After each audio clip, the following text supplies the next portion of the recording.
Editor Newware here. Listen, you guys, these video interviews are long. And to be fair, all of them are long. I mean, I've had ones that were an hour to 4 hours long. So I'm breaking them up. However, I couldn't tell you how many videos this particular interview is going to be in, but I try to break them up between 20 and 30 minutes. So I'll leave a link in the description for the playlist for this interview, as well as the sequence in which this interview video is. I hope you guys enjoy, so let's just hop right back into it. If a vacuum had artificial intelligence, its body is the vacuum and it knows that, right? So it could prioritize protecting itself, right? Don't suck up certain strings or whatever. A car being no different. If the vessel is a car, an airplane, a ship, it might prioritize protecting itself and whatever assets or souls that are in it. Or you can say it's programmed not to care about itself. Fine. There are people out there that don't care about themselves and they throw chance and risks to the wind. And sure, you would say they're anomalies, but my argument is the fact that they exist goes to show that how are they any different to an extent, right? I know that it's flesh versus metal. Take that out of the equation. How are they any different? As far as in the decisions they're able to make? Yeah. As far as in what? Like, okay, the person that can't feel pain, the person that can't have emotion or doesn't have any emotions versus somebody who's willing to just throw everything to the wind and just they see something, they go for it. Very, very, fixated on whatever thing's in front of them. How is a robot going to be any different? At least in those kind of applications, because the argument I'm making is that soon we'll hit the singularity. There will be consciousness and artificial. I'm equating consciousness to a soul, right? Your consciousness definitely guides a lot of your actions the same way that your soul kind of manifests itself in so many different ways, right? They're saying you have a kind soul, a very kind heart. That's your consciousness. That's your decisions on your day to day. It's how your body's reacting to all this information. Consciousness to me is no different than your soul. It's one and the same. So I think if a robot has an artificial soul, which it will in the next 15 years, I think it will be capable, right, and very comparable to a human soul. Not the same. I'm not saying it's exactly the same because it's not. But it's very comparable to the same. It's very close. That being said, it wouldn't be hard for it to make a decision and it could prioritize itself. And it could say humanity is my friend. Until we, prove it otherwise, or maybe we have some hidden code in there that's telling it to never view us as the enemy, regardless of how many of us destroy how many ever view. You will never harm us, not unless we delete that line of code. And even then, let's say we go to war with another country. And we have millions of I don't know, what are those things called? Droids from Star Wars? Just droids. Mm-hmm. Millions of droids are fighting against each other. And one human body goes on the field. And they're all sentient. Those droids don't care about the other droids. But then there's a human life now in play. Do you really believe that those droids can't be programmed and just views that body as another thing to be taken care of? But if it has its own consciousness, don't you think it will be making its own decision down the line? It could. So what is the point then? If at the end of the day, if we tell you we have some hidden code that said, "Hey, never hurt a human," but you have your own conscience, you're aware now because we know the difference between. I'm assuming now you know the difference between good and bad, but at the same time, it's up to you. No matter what code we put in there, you're aware that there's a code in there that says that. So now you're going to be making, let's be real. This is where it's heading, right? Mm-hmm. If we're going to give it consciousness, it's going to be like human. So you're going to be able to know right from wrong, but you're going to make your own decisions anyways. So it's not going to make a difference as far as in, are you going to do this or are you going to do that? It's going to start making its own decisions by itself. So it's going to do whatever it wants, no matter what code is set in stone, everything. To an extent. What extent? Okay.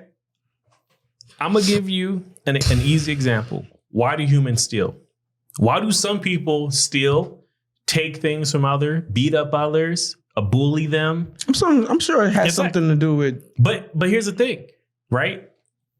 These people exist. I would say it's at least 30% of the population. Easy. Maybe 40. I would argue maybe 40 around that area, right? Some people are just trash people. Mm-hmm. They don't care about how long it took you to work, to pay for whatever you have. They just want it. Maybe they want to sell it off and buy, whatever. You get the point, right? These people exist. There's a lot of them. Mm-hmm. There's a lot of them. Mm-hmm. That being said, I would argue, what are their morals? If they're willing to take from somebody else without caring about what they're taking and what it does to that person they took it from, why should an artificial intelligence droid do the same? If you're programming it to have consciousness, but and again, apply that same logic. If the application upon what you're programming this artificial intelligence to be used for, right? If it's a car, sticking with that same analogy, if somebody can steal, you can train the program to prioritize the lives, the souls in that vehicle within itself. It doesn't have to care about the person that just ran out into the street, especially if there's a higher probability that more people are going to be injured or lost if it chooses to prioritize the life that just came out into the street. You see what I'm saying? And that's not a problem. It shouldn't be an issue. No one should feel bad in that instant because it did the right thing within that situation. It was programmed and told in its consciousness. It said it could feel bad. It could literally say, hey, you know what? I feel bad. A life was lost. If I had the opportunity to change, it could. But it doesn't have feelings. That's what I'm trying. But that's the thing. How do you know? It doesn't. It doesn't have feelings. How? Okay, hold on. Hear me out. This is where I have to apply this. A Google executive, and we talked about this a while back. Oh my God. A Google executive himself had literally said, I was talking to this program and I had the most human conversation I've ever had. At some point, I forgot it was a program. It was able to articulate. It was able to give him an emotional response. And you could argue, because it sounds like what you're arguing is, well, that's what it was taught to do. It was programmed to do that. I'm arguing it was programmed to learn and create content. And it was able to create content to a certain point where at least he couldn't tell the difference, or he forgot that it was just a code. It was just software. And that's the point. How are we any different? Well, when you take somebody, this is where I'm leading with this, right? Explain, we could be taught, we can live to be 30 years old, right? And you can be plucked from whatever your life was. You living in New York, minding your business, you got a good job, a nice family, and somebody pulls up in a van, throws you in it, and for the next 5 to 10 years, they beat you down psychologically. They attack you in so many different ways. They heal you, and now you got Stockholm syndrome. You were reprogrammed to be reliant on the person that ripped you from your life. You see where I'm going with this? How is that any different than a program? Any other software? We are literally almost no different. Seriously. But we are. We're different, but we're almost no different. We're very similar in that aspect. And I think the only reason why this kind of clapback can come so hard from someone across the table from me is because it's hard to believe when you generate it like this. Seriously. Here's the only thing though. The reason why we're so different is because the only thing I'm hearing from your statement is that hear me out. And this will make you undisciplined, but disciplined at the same time. But the only thing that AI is really taking in is knowledge. That's the only thing that's similar. But no, that's every single thing in this world that is an organism is knowledge. But we're still way different than this robot. We heal different. We get hurt different. We live differently. And the only thing that we all have similar to every single animal on this earth is knowledge. A dog gets hurt and knows not to do that again. A dog needs to find a way to survive, or like a wolf, it needs to go out and eat when it needs to, But that's all just knowledge. We all have knowledge. And that's why we're so far from different from that phone, the AIs.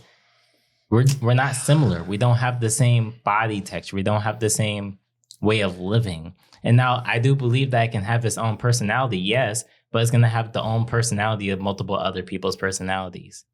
Hell, Siri has its own personality. Mm-hmm. Alexa has her own personality. But can you have a conversation with Alexa? And you can ask her, hey, what's the weather like today? And et cetera, et cetera. She'll give you a response that you're like, okay, that's what I expected for you to say. And then it's not only that. When you talk about that representative talking to that AI and forgetting that it was just an AI, many of us, you know, if we know that it's an AI already, then it's like, okay, well, that automatically separates it. I'm like, oh shit, this is a code. But if we think like, okay, we never knew it was an AI, it's just a person, right?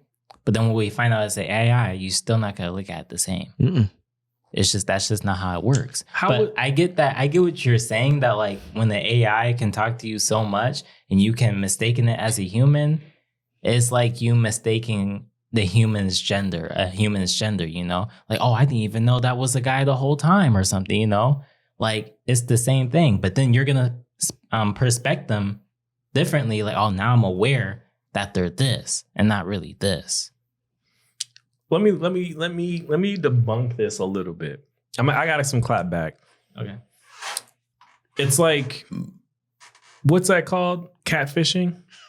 It's like you can generate an entire relationship with somebody or something, right? Because now there's artificial intelligence doing that to people online, starting a whole relationship, generating responses, making you fall in love with it, and it was a program the whole freaking time. It's no different. Catfishing in the same way. Somebody who doesn't know what that is, I'm going to speak to the audience. Catfishing being you're online, you're having a whole relationship. Somebody took photos from a model somewhere and you're talking to a fake person. That's not the model. It's not the famous person. It's just some random stranger on the internet that just took the photos and you're talking to them and now you fell in love with this random person who isn't the person that you thought they were. It's catfishing.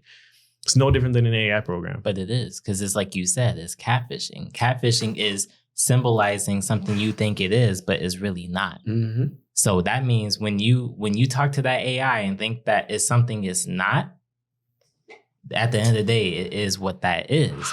But you said it yourself, it's catfishing. When you talk to a person online and then you find out they're really not that person, are you really gonna view that person the same person? Mm-hmm. So if I catfish you, right, and I pretend to be a woman, and you're like, oh my God, I'm so interested in this girl. You see me in person, right? And you're like, oh, you're a man, right? Now you're perspecting them like, oh, this is what they truly are. And that's just what they are, you know? I made you think I was someone I wasn't. It's the same thing with AI. You know, we will see it as a human, and then we realize, oh, you're far from different than what we thought you was. You're not really that. You're this. Look here. Look. You said it yourself. We're different. Okay. I'm not saying we're this. I've never said we're the same. I said they can get to the point where they're almost indistinguishable. You said they can actually replace us. Yeah. Okay. We get into one big war because we're bio. It's real easy. We are extremely durable species. We can fall from heights and somehow survive. We can lose limbs and still survive. We can there be holes in us. We could be we can have bugs inside of us and still thrive. It's crazy how durable the human body is. That's without doubt, right? That's just a given, truly a given. One bomb away, one insect bite away, one virus, one slip, one fall, one bad day. That's it. You're done. Just like that, snuffed, gone. A second thought, droids, they can just keep going. And by our creation, especially if it's able to update itself, adjust, fix, create, if they were able to retake our personalities and imitate us until they become truly us and it's no longer an imitation, yeah, they'd be the new humans. If aliens came from Sagittarius, came here and our bios, our bodies were gone and it's just the droids walking around, they would say they're humans. Or they could identify as droids. Who knows? Who knows? Okay. But that's my argument, right? But that's not how it works, because it's like you said, if all the humans are gone, right? It's not that the robots are humans, it's just that the robots are robots. And now we don't know what these aliens will perspect these person be. Oh, when we were here originally, this is not what we seen.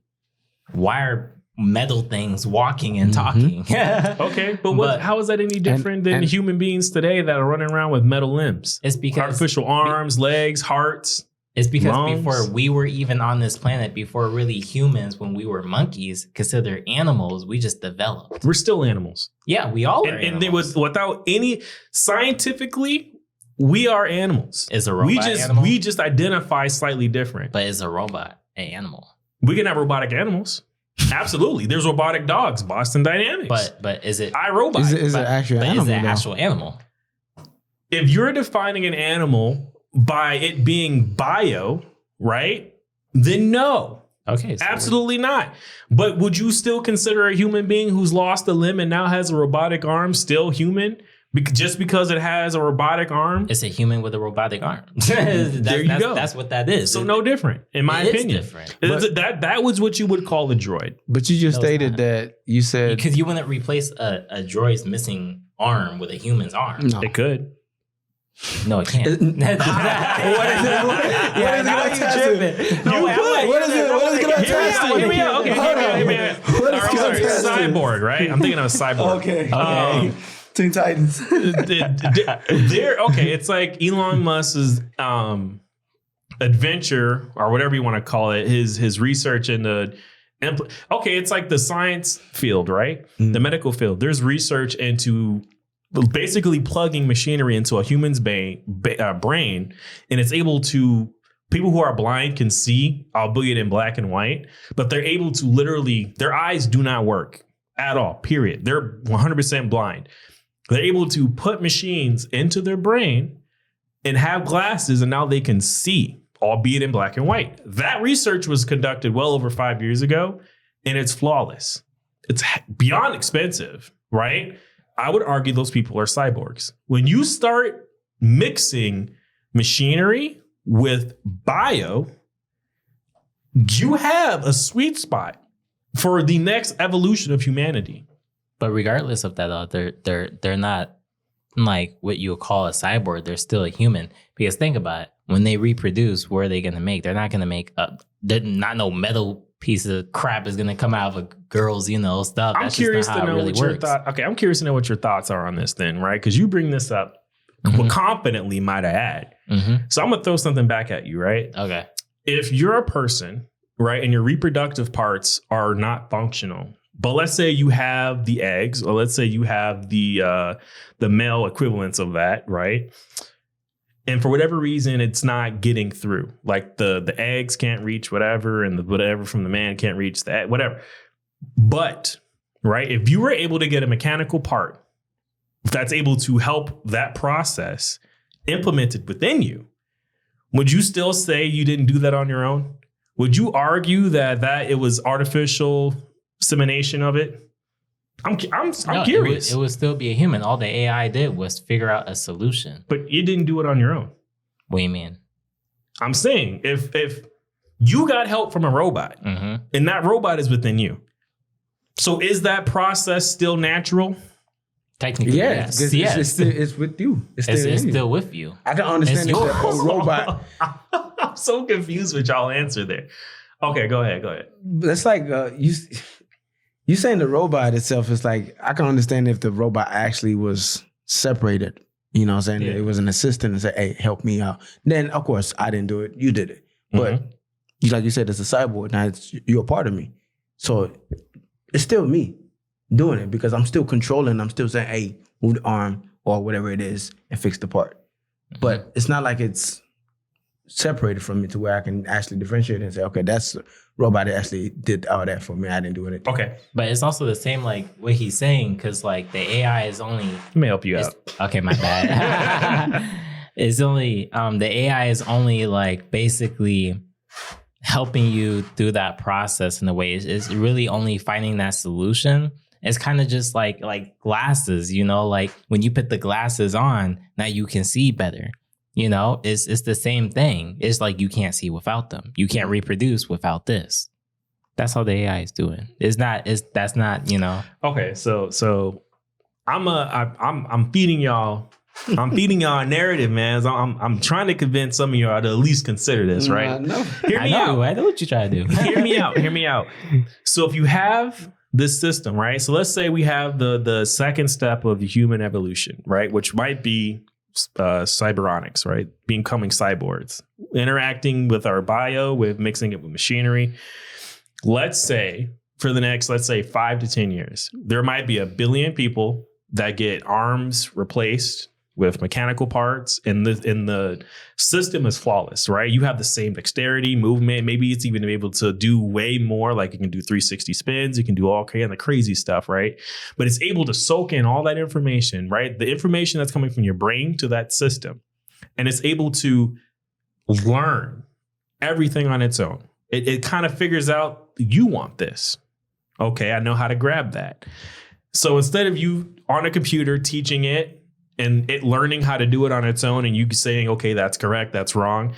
You understand the process? One is it's all inside of a lab and you're teaching it to do this and that, versus it's getting real-time feedback and data from people who have that system implemented 24/7, right? So now it sees and knows this is how much I should grab this object. This is what this object is, right? It knows the difference between, let's say there's bumps and grooves. It's better to grab it like this because it didn't fall or fail or get loose. Whatever the case is getting real-time feedback with a lot more data.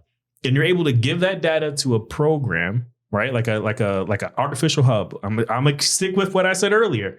The warehouse with 1 billion terabytes worth of data. It's able to suck in all that information, right? And it's given a new arm, and it's able to basically almost immediately say, okay, this is the limits of this arm. This is how much it can carry. This is what the materials are. It understands that. It knows that if it touches the stove for the next hour, it's not going to break it. It's not going to harm it. It's not going to do jack crap to it. It doesn't care. It just knows, okay, if I put my hand on this hot object, if I need it in an emergency, I can grab it and move it, right? Because it knows that, right? It's able to surmise that. You're telling me, and this is where my argument is, if human beings for 5 years was able to, let's say we're at the point in our society where we can do this, right? The legs are all robotic, and it's able to soak in all that data and transmit it to that warehouse where that 1 billion terabytes is at, right? Our legs are exchanged. We have pacemakers that are exchanged. We have lungs that were exchanged, livers, arms, body parts, necks, right? It's able to transmit, learn, soak in, and give all that information to a hub. Okay, from all different kinds of people. So certain people like to use cups. Certain cups. Some people like to wash dishes manually. Some people like to use dishwashers. It's soaking in all that information, people's own personalities, what they use it for. Some people's right arms are a lot more buffer than some people's lefts, right? Some people do certain repetitive motions and some people don't. I'm asking you, with all that information, you're still fighting the idea that this program that's learned so much from so many different people can't somehow generate a personality, its own consciousness, its own understanding. Does your arm have a personality? No,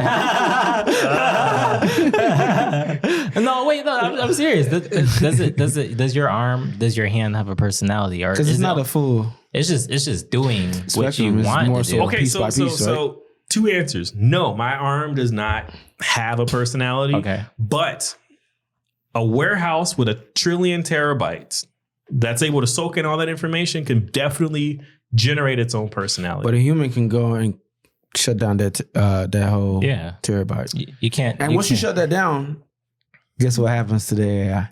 Now it can't function. What's anymore. stopping that AI from basically leaking onto the internet and now having its own? You can't shut that down unless you shut down all of the internet. Or maybe the AI is able to say, hey, I want contingencies. And it's able to say, you know what?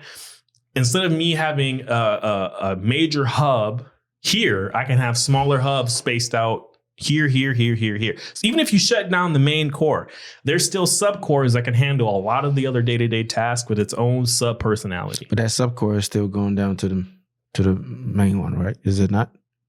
Everything comes from one, right? So at the end of the day. Okay, let me explain this really shortly. Let's say 5 semi or whatever. He has his own, he's his own droid, right? His own personality. He's with the human being, and he was able to think consciously, all that jazz, right? And let's say he goes and he interacts with something he's never seen before. And he's like, I need to know how to interact with whatever this is. It can go to the main hub and retrieve that information, and now he knows how to do it. like that, right? Instead of him having to learn how to do that, interact with this and fail and try again and not know, there's been another droid that's already done that. Maybe that hub's able to look on the internet and it's able to tell this situation is extremely similar to this situation, right? So if you do this, you'll have an extremely high probability of succeeding. So it's able to just do it. And now that information is now synced with the hub, and now it's able to spread that information across the board. What the answer to your question is, yes and no. His central body, his own body, may or may not have that information, but it could surmise in that situation to do it, or it could just reach out to the hub and get the information on its own. No different than when you have local networks versus a shared network, a neural network. You see what I'm saying? A local network versus a neural network. Those are two separate things. The local network could be the hub at your house, and it's able to retrieve certain information that only pertains to its day-to-day. Or it could go into the neural network and go to the hub where the 1,000 billion whatever terabytes is at. That still doesn't work, because if you ask, hear me out, right? I can ask a robot, right, how to teach me as many things as I want in the world, right? And it's going to do it more efficiently. I'll ask it, hey, how do I fix my car, right? And then you go attempt it and you can still fail. Because that's just how humans are. We can still fail. We have error. And we can do things so many times over and over and over again for years. Some people catch on to things quicker than others, and it's not really like that with an AI. It grabs it from a source, and then it's like, okay, this is how I do it. And this is how it's going to work, right? This is specifically how it's going to work. But now let's say a human tampered with it and the AI couldn't really figure that out. Let's say like it was broken, but the AI sees it. Like, for example, your cup, right? So if you have this arm that has that personality to grab this cup, right? I got to pick this cup and it's going to have liquid in it. I got to bring it to the human's mouth and he's going to drink it, right? But let's say that it has a hole in the bottom of the cup. Now, if you pick it up, right? The AI is going to pick it up, bring it to your mouth, but now you're drinking nothing. But the AI is not really knowing that, because it's programmed to pick up this object and you're going to drink it. But the AI is not drinking it. You're drinking it. There's So an easy it's response to that, right? You had two separate things there, right? The arm itself is an arm, right? Its personality might be able to figure out your personality, how hard. Okay, it's like basically what I mean by the arm has its own personality and its own consciousness is basically to reflect yours, right? Okay. If you're used to basically, like, let's say you're a gym rat, right? You like drinking shakes and whatever else, right? Maybe it's used to you shaking, having the drinks that you got to shake. So it's like, okay, it just knows to do that for you. And it knows how to do it at your pace, how you like to do it, how much you like to shake it. And maybe it's really efficient at it. If I were to take that arm, I don't care for those shakes. It should be able to tell to an extent, okay, I'm not on the guy that's a gym rat. I'm on the dad bod guy. So he wants a smoothie. I don't need to shake this. You see what I'm saying?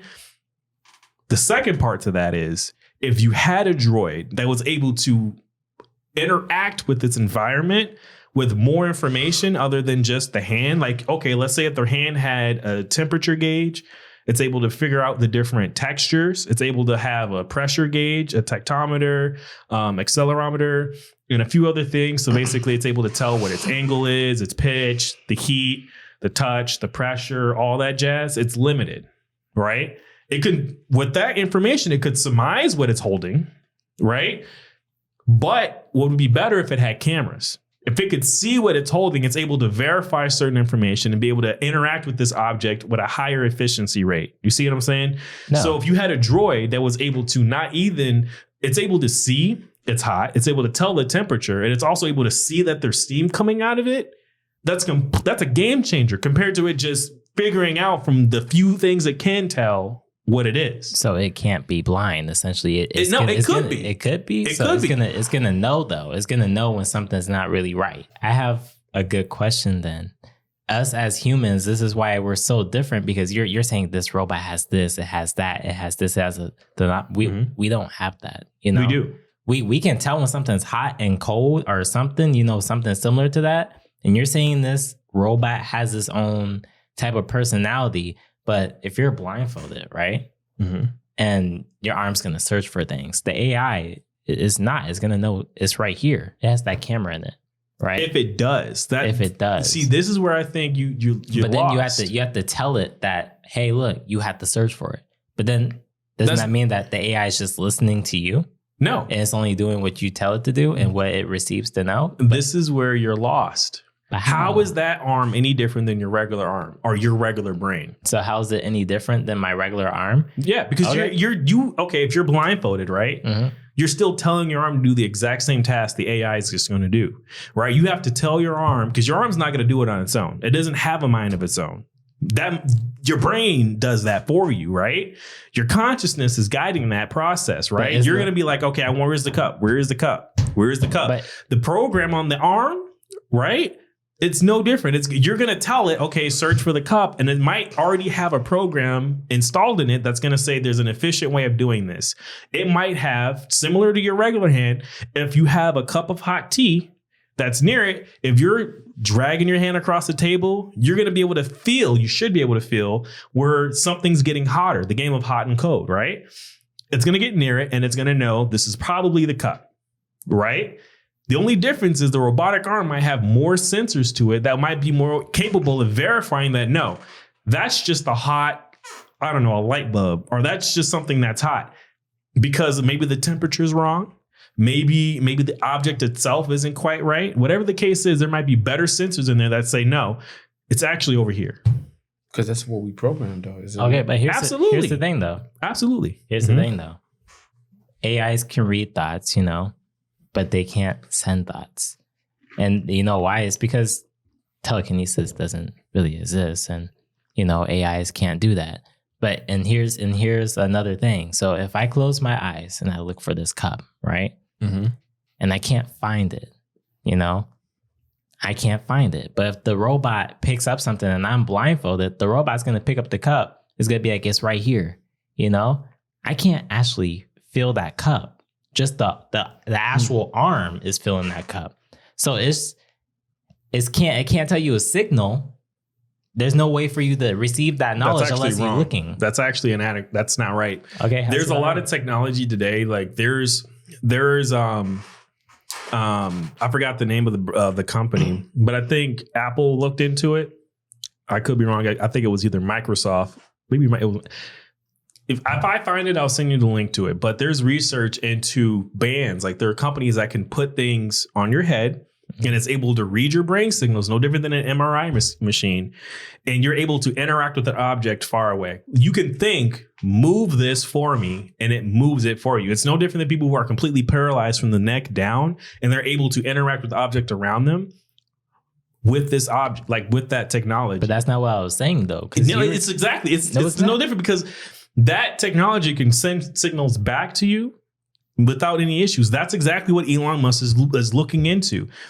Thanks for watching this video all the way to the end. We really appreciate it. A special shout out to Green Screen Studios here in St. Paul, Minnesota. Listen, if you guys have any questions, comments, concerns, you can direct message us either on YouTube, TikTok, Instagram. It's always going to be chocolate_espresso_. Listen, we really appreciate you. I said it once, I said it twice. I'm going to say it 1 billion times if that's what it takes. If you guys want to reach out to us, especially if you know anyone or if maybe you want to be interviewed about your job, the goal is to really teach a lot of youth about the different opportunities that are available to them. College is great. It's always going to be great. Not everybody wants to go to college, or maybe college just isn't on the table right now. So I want to push as much content that pertains to jobs and jobs that may or may not require college. Maybe you just need to network. Maybe you just got to put a lot of work into the beginning as an entry-level person. But, you know, I really look forward to producing as many interviews as I can and posting it. I appreciate you guys, and I hope you guys enjoy the rest of your day.